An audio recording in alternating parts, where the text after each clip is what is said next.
இப்போ நீங்க எப்பவாவது இருட்டான ஒரு அறையில நடந்து போகும்போது எதிர்பாராத விதமா உங்க கால் விரல ஒரு நாற்காலியோட கால்லயோ இல்ல ஒரு மேசையோட விளிம்புலயோ ரொம்ப பலமா இடிச்சுக்கிட்டு இருக்கீங்களா? ம். ஆமா. அது ரொம்ப சாதாரணமா நடக்கிற ஒரு விஷயம்தான். வலி உயிர் போற அளவுக்கு இருக்கும். கரெக்ட். வலி பயங்கரமா இருக்கும். ஆனா அந்த வலிய விட நமக்கு உடனே வர்ற ஒரு உணர்வு என்னன்னு பாத்தீங்கன்னா, அந்த உயிரற்ற நாற்காலி மேல வர்ற ஒரு கடுமையான கோபம். கண்டிப்பா. இந்த நாற்காலிய யார் இங்க கொண்டு வந்து வச்சதுன்னு நாம கத்துவோம். ஆமா, ஆமா. இது ஏன் என் வழியில் இருக்குன்னா, அந்த பொருள் மேல நம்ம ஒட்டுமொத்த பழியும் போடுவோம். ஆனா, அந்த அறையில வெளிச்சம் போடாம நடந்தது நாம தான். கவனிக்காம இடிச்சுக்கிட்டது நாம தானே. அந்த நொடியில நம்ம மூளைக்கு உரைக்கவே உரைக்காது. சரிதானே? 100க்கு 100 உண்மை. அதனால தான் இன்னைக்கு நாம ஆழமா பார்க்க போற இந்த தேடலுக்கு உங்களை நான் வரவேற்கிறேன். ஏன்னா, கால் விரலை இடிச்சுக்கிற இந்த ஒரு சின்ன விஷயத்துல தொடங்குற மத்தவங்க மேல பழி போடுற பழக்கம் நம்ம ஒட்டுமொத்த வாழ்க்கையும் எப்படி தீர்மானிக்குதுன்னு தான் இன்னைக்கு நாம அலச போறோம். ஆமா. இது ரொம்பவே முக்கியமான ஒரு தலைப்பு. ஆமா. நம்ம கிட்ட இன்னைக்கு ஒரு சின்ன குறிப்பு இருக்கு. 35 வார்த்தைகள் மட்டுமே கொண்ட ஒரு சிறு வாக்கியம். ஆனா, நம்ம அன்றாட வாழ்வில நாம சந்திக்கிற துன்பங்களுக்கான அடிப்படை காரணம் என்ன, அதிலிருந்து எப்படி விடுபடுறதுன்னு இதுல சொல்லப்பட்டிருக்கு. ஹம். இத மனவியல்ல எக்ஸ்டர்னல் லோக்கஸ் ஆஃப் கண்ட்ரோல் அப்படின்னு சொல்வோம். நம்ம வாழ்க்கையில நடக்கிற எல்லாத்துக்கும் வெளி உலகமும் தான் காரணம்னு நம்புறது. ஓஹோ, எக்ஸ்டர்னல் லோக்கஸ் ஆஃப் கண்ட்ரோல். ஆமா. இது வெறும் தத்துவம் இல்ல. பிரச்சனையும் வேற எங்க இருக்கு, அதை எப்படி கண்டுபிடிக்கிறதுன்னு நாம இன்னைக்கு இந்த குறிப்பு மூலமா விரிவாக பார்க்க போறோம். சரி, நாம நேரா அந்த மூலக்குறிப்போட முதல் வரிக்கே போயிடுவோம். அதுல என்ன சொல்லியிருக்காங்கன்னா, நமது துன்பத்திற்கு என்ன காரணம்? நாம் செய்த பாவங்கள்தான். இன்று நாம் அனுபவிக்கும் துன்பத்திற்கு காரணம் அப்படின்னு தொடங்குது. இத நான் படிக்கும்போது எனக்குள்ள ஒரு சின்ன நெருடல் வந்துச்சு. ஒரு நிமிஷம், இது கொஞ்சம் ஆபத்தான வாதமா இருக்கேன்னு நினைச்சேன். என்ன நெருடல் அது? இப்போ பாத்தீங்கன்னா, ஒரு நபர் தனக்கு சற்றும் சம்பந்தமே இல்லாத ஒரு விபத்துல சிக்கிறாருனாலோ, இல்ல உலக பொருளாதாரம் வீழ்ச்சி அடையும் போது ஒருத்தர் தன் வேலையை இழக்கிறாருனாலோ, அதுக்கெல்லாம் அவர் செஞ்ச பாவம்தான் காரணம் சொல்றது கொஞ்சம் விக்டிம் பிளீவிங் மாதிரி தோணுதே. பாதிக்கப்பட்டவங்களே திரும்பவும் குற்றவாளியாக்குற மாதிரி இல்லையா இது? ரொம்ப அருமையான கேள்வி. இங்கதான் நாம வார்த்தைகளை தாண்டி அதோட ஆழமான பொருளை புரிஞ்சுக்கணும். பாவம் அப்படிங்கிற வார்த்தையை கேட்ட உடனே பலரும் இத ஒரு மத ரீதியான பயமுறுத்தலா பாப்பாங்க. ஆமா, பொதுவா அப்படி ஒரு எண்ணம் இருக்கு. ஆனா இத நான் ஒரு தூய உளவியல் மற்றும் தர்க்க ரீதியான கண்ணோட்டத்துல அணுகணும். இங்க பாவம் அப்படிங்கிறது முற்பிறவில செஞ்ச தவறு அப்படின்னு எடுத்துக்கிறத விட, அதாவது நம்மளோட அறியாமையால நாம செய்யற தொடர்ச்சியான தவறுகள்னு எடுத்துக்கலாமா? எக்ஸாக்ட்லி, நாம எடுக்கிற தவறான முடிவுகள். நீங்க சொன்ன அதே உதாரணத்தையே எடுத்துப்போம். பொருளாதாரம் வீழ்ச்சி அடையும் போது வேலை போறதுங்கிறது நம்ம கையில இல்ல. அது ஒரு நிகழ்வு, அது ஒரு வலி. சரி. ஆனா அந்த வலிய நினைச்சு தொடர்ந்து பல மாசங்களா உலகம் என்னை வஞ்சித்து விட்டது, எனக்கு மட்டும் ஏன் இப்படி நடக்குதுன்னு மனசுக்குள்ள குமுறிக்கிட்டு அடுத்த வேலையை தேடாம முடங்கி கிடப்போமே, அத சொல்றீங்க? ஆமா, அதுதான் துன்பம். வலிங்கிறது தவிர்க்க முடியாதது. ஆனா துன்பம்ங்கிறது நாமே தேர்ந்தெடுக்கிறது. அந்த துன்பத்துக்கு முழு காரணம் யதார்த்தத்தை ஏத்துக்க மறுக்கிற நம்ம ஈகோ தான். அப்ப வலிக்கும் துன்பத்துக்கும் ஒரு பெரிய கோடு கிழிக்கிறீங்க. ஒரு அம்பு நம்மள தாக்குறது வலி. ஆனா அந்த அம்பை நாமே பிடுங்கி மீண்டும் மீண்டும் குத்திக்கிறது தான் இந்த துன்பம்னு சொல்றீங்க. கரெக்ட். மிக சரியான ஓமை. ஆனாலும் நம்ம ஈகோ இதை அவ்வளவு வெளிதா ஏத்துக்காது. நான் எந்த தப்புமே பண்ணலையே, அந்த நாற்காலி தான் தப்பான இடத்துல இருந்துச்சுன்னு சொல்ற அந்த மனநிலை ஏன் நமக்கு இயல்பாகவே வருது? ஏன்னா அது நம்ம மூளையோட ஒரு பாதுகாப்பு கவசம். இததான் உளவியல்ல காக்னிட்டிவ் டிசோனன்ஸ்னு சொல்வாங்க. ஓ, காக்னிட்டிவ் டிசோனன்ஸ் கொஞ்சம் விளக்கமா சொல்றீங்களா? கண்டிப்பா.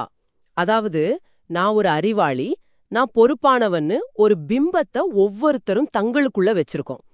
திடீர்னு ஒரு தவறு நடக்கும்போது நானே அந்த முட்டாள்தனத்தை செஞ்சுட்டேன்னு ஒத்துக்கிறது அந்த பிம்பத்தை உடைச்சிடும். அந்த பிம்பம் உடையிறது மூளைக்கு பிடிக்காது இல்லையா? ஆமா, மூளைக்கு இந்த முரண்பாடு சுத்தமா பிடிக்காது. அது மிகப்பெரிய மன உளைச்சலை கொடுக்கும். அதனால அந்த ஈகோவை காப்பாத்திக்க மூளை என்ன செய்யும்னா, நான் சரியாதான் இருக்கேன், இந்த உலகம்தான் மோசமா இருக்குன்னு ஒரு பொய்யை உருவாக்கும். அட, இது எப்படி இருக்குன்னா, உடைந்த காலுக்கு மாவு கட்டு போடாம வெறும் பெயின் கில்லர் மாத்திரைகளை மட்டும் முழுங்குற மாதிரி இருக்கு. சரியா சொன்னீங்க.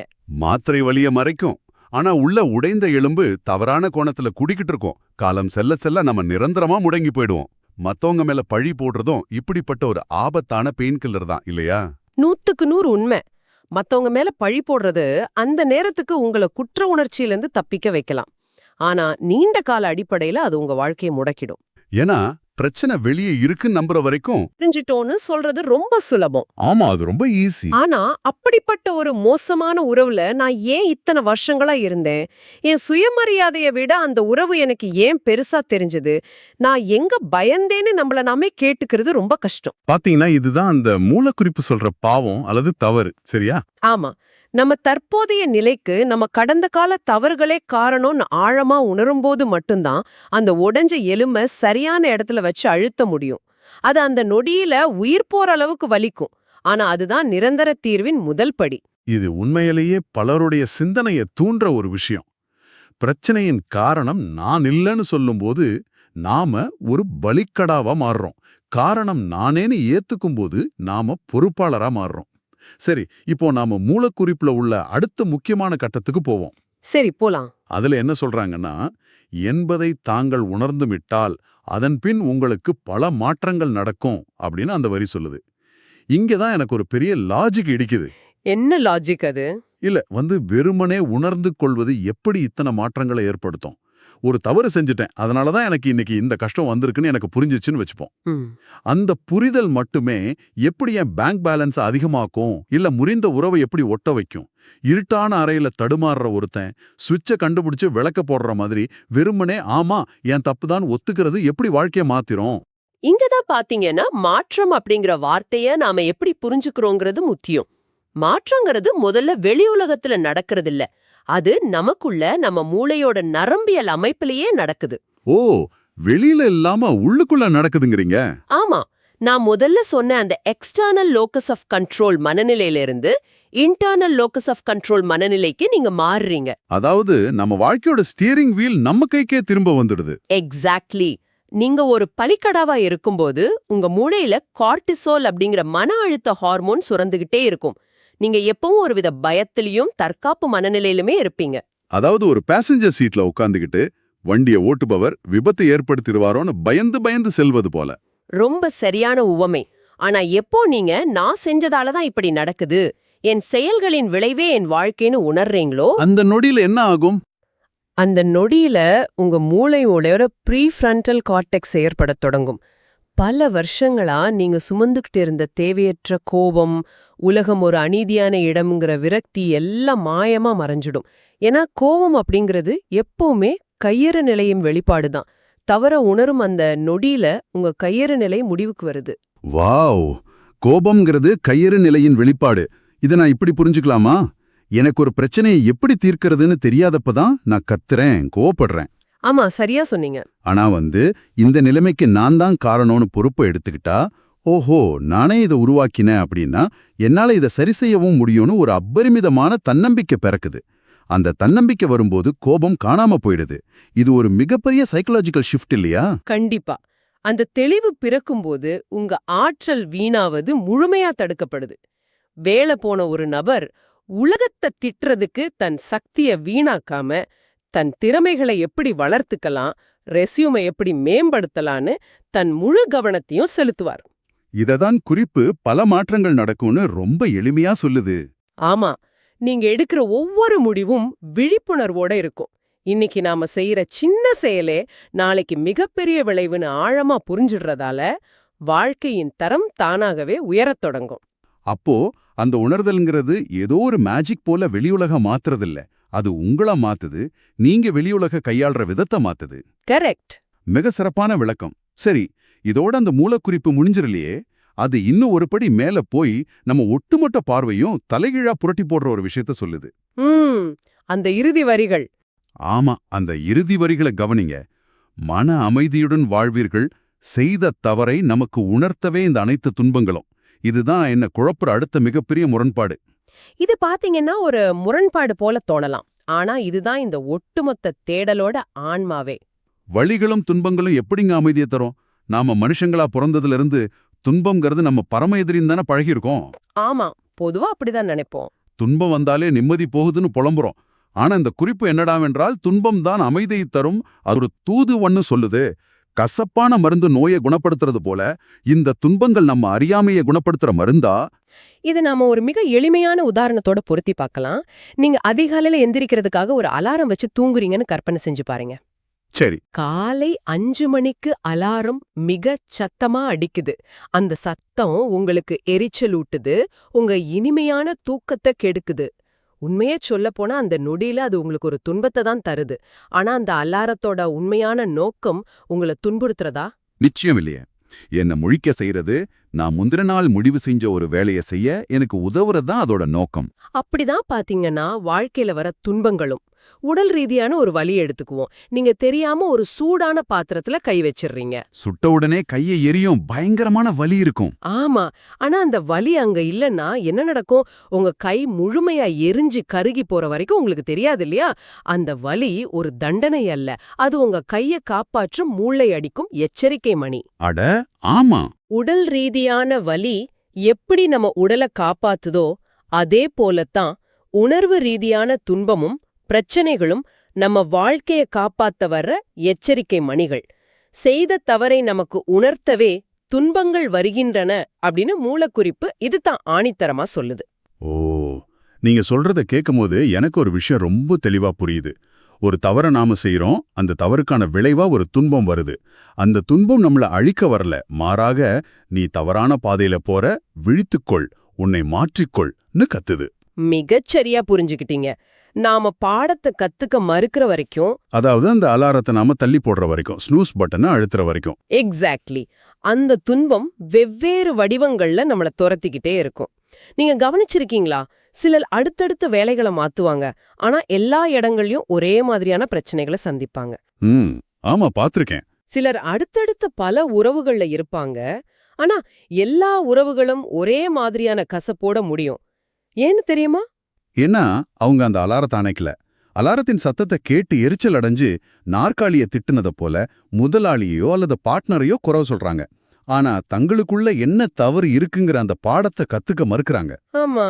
அதனால வாழ்க்கை மீண்டும் மீண்டும் அதே பாடத்தை வேற ஒரு மனிதர் மூலமாகவோ அல்லது சூழ்நிலை மூலமாகவோ சொல்லிக் கொடுக்குது. நான் சொல்றது சரிதானே? 100க்கு 100 உண்மை.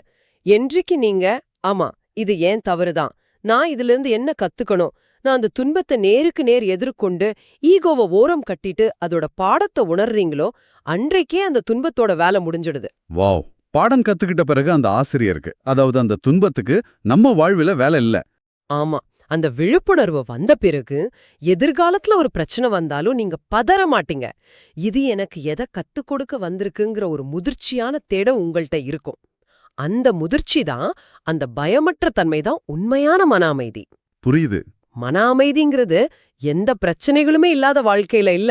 எந்த பிரச்சனை வந்தாலும் அத கையால தெரிஞ்ச, அதுலேருந்து கத்துக்க தெரிஞ்ச ஒரு தெளிவான மனநிலையில தான் இருக்கு.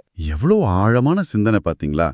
துன்பம்ங்கிறது என்னை காயப்படுத்த வர்ற எதிரி இல்ல, என்னை கூர்மைப்படுத்த, என்னை செதுக்க வர்ற உளின்னு உணரும்போது அந்த வலியின் மேல இருக்கிற பயமே அடியோடு போயிடுது. கரெக்ட். அந்த பயம் போனாலே ஆதி அமைதி வந்துடுமே. இதுதாங்க இந்த குறிப்போட வெற்றியே. நம்ம துன்பங்களுக்கு நாமே காரணம்னு உணர்ந்து அதை எந்தவித ஒளிவு மரபும் இன்றி ஏத்துக்கிட்டு அதிலிருந்து பாடம் கத்துக்கிறப்போ வாழ்க்கை எப்படி ஒரு போராட்ட களத்திலிருந்து ஒரு பள்ளிக்கூடமா மாறுதுன்னு இந்த சின்ன குறிப்பு நமக்கு தோலுரிச்சு காட்டுது. நிஜமாதான். இந்த தேடலோட தொடக்கத்துல நாம இருட்டுல கால் விரல இடிச்சுக்கிறத பத்தி பேசணும். இப்போ எனக்கு ஒன்னு தோணுது. நாம இடிச்சுக்கிட்ட பிறகு வெளிச்சம் போடுறோம். ஆனா வெளிச்சம் வந்த உடனே அறையில உள்ள எந்த பொருளும் இடம் மாறிடுறதில்ல. ஆமா. நாற்காலி அதே இடத்துல தான் இருக்கு, மேசை அதே இடத்துல தான் இருக்கு. ஆனா நாம அதை பாக்குற விதம் மாறிடுது. அடுத்த முறை நாம அந்த அறையில நடக்கும்போது எதுல இடிச்சு போங்கிற பயம் இல்லாம மிக தெளிவா, எந்த தடுமாற்றமும் இல்லாம நடப்போம். அந்த தெளிவான பயணமே மன அமைதி. கண்டிப்பா. இந்த ஆழமான தேடல் உண்மையிலே நம்ம பல மூட நம்பிக்கைகளையும், முக்கியமா நான் ஒரு பழிக்கடாங்கிற நம்ம அந்த பிடித்தமான மனப்பான்மையை அடிச்சு உடைச்சிருக்குன்னு நான் நம்புறேன். எனக்கும் அதே நம்பிக்கை இருக்கு. இப்போ இதை கேட்டுக்கிட்டு இருக்கிற உங்களுக்கு நான் ஒரு விஷயத்த சொல்ல விரும்புறேன். நீங்க இப்ப சந்திச்சுக்கிட்டு இருக்கிற சவால்களையும் உங்களுக்கு அதிகம் மன அழுத்தத்தை தர்ற விஷயத்தையும் இந்த குறிப்போட சற்று ஒப்பிட்டு பாருங்க. நீங்க யாரையோ அல்லது எதையோ குறை கூறிக்கிட்டு உங்க அமைதியை நீங்களே கெடுத்துக்கிட்டு இருக்கீங்களா? இல்லேனா உடைந்த எலும்புக்கு வலி நிவாரணி தேடிக்கிட்டு இருக்கீங்களா? நீங்க உங்களை நோக்கி திருப்புற அந்த ஒரு சின்ன பொறுப்புணர்வுங்கிற வெளிச்சம் உங்க வாழ்க்கையோட மிகப்பெரிய இருட்டை கிழிச்சிடுங்கிறத மட்டும் எப்பவும் நினைவுல வச்சுக்கோங்க. உலகத்தை மாத்துறத விட உங்களை மாத்திக்கிறது 1000 மடங்கு எளிமையானது, அமைதியானது. மிகச் சிறப்பான வார்த்தைகள். நன்றி. சரி, இந்த ஆழமான தேடலை முடிக்கிறதுக்கு முன்னாடி உங்களுக்கு ஒரு சவாலான கேள்விய, ஒரு சிந்தனைக்கான விதைய விதைக்க விரும்புறேன். மூலக்குறிப்புல கூறியபடி துன்பங்கள் அனைத்தும் உங்களுக்கு ஒரு தவறை உணர்த்தவே, ஒரு பாடத்தை கத்துக் கொடுக்கவே வருது அப்படின்னா, இன்னைக்கு இந்த வினாடியில நீங்க எதிர்கொள்ற மிகப்பெரிய சிரமம் அல்லது வலி உங்களுக்கு எந்த பாடத்தை கத்துக் கொடுக்க காத்திருக்கு? எந்த ஒரு தவறான பேட்டர்னை நீங்க உடைக்கணும்னு வாழ்க்கை உங்ககிட்ட கத்துக்கிட்டு இருக்கு? அந்த பாடத்தை கத்துக்கிட்டு உங்க துன்பத்தை அமைதியா மாத்த நீங்க தயாரா? மீண்டும் அதே இருட்டறைக்கே வருவோம். நாற்காலியை திட்டுறதை நிறுத்திட்டு வெளிச்சத்தை போட போறீங்களா? சிந்தித்து பாருங்கள்.